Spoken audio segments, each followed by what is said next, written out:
Bu eng katta pastkashlik, odam eng nozik nuqtasi. Xo'p, soxta homiladorlik deganingizga esimga tushib ketdi. Soxta homiladorlik bu, masalan, ayol kishida homiladorlikka xos belgilar. Hayz kechikadi, ko'ngli ayniydi, qusadi, tezda ham chiqishi mumkin, qorni ham shishishi mumkin. Shunaqa holat bo'lgan ikkita bemorim 2 yil oldin, 1 oy oralig'ida endi ketma-ket telefon bo'lib turibdi. Xo'p, ularda homiladorlikka harakat qilganmiz, lekin homiladorlik bo'lmaydigan holat edi. Keyin eko qilasiz deb tavsiya berib jo'natganmiz.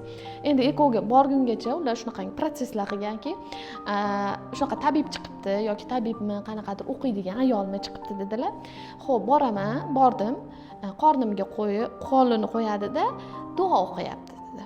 Duo o'qib, shu bilan sen homiladorsan. Bundan keyin doktorga ham bormaysan, boshqa ham qilmaysan. Shu bilan seni hayzing kelmaydi, keyin 9 oyda ichida tug'ib olasan deb aytgan. Telefon qildim, "Namun opa, hayzim kelmayapti. Ko'nglim ham ayniyapti, qusyapman ham." Shunaqa dedi. "Ha" dedim.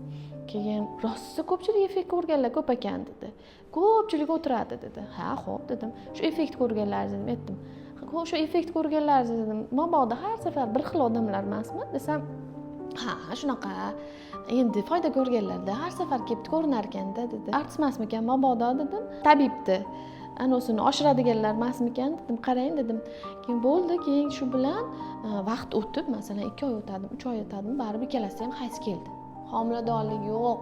Shunchaki ular aldangan. Bilaman, juda ularda homiladorlik tabiiy bo'lmaydi. Eko qilish kerak. Endi bu narsani nima demoqchiman? Bolaga zor, tirnoqqa zor bo'lgan odamdan foydalanish xolos bu narsa.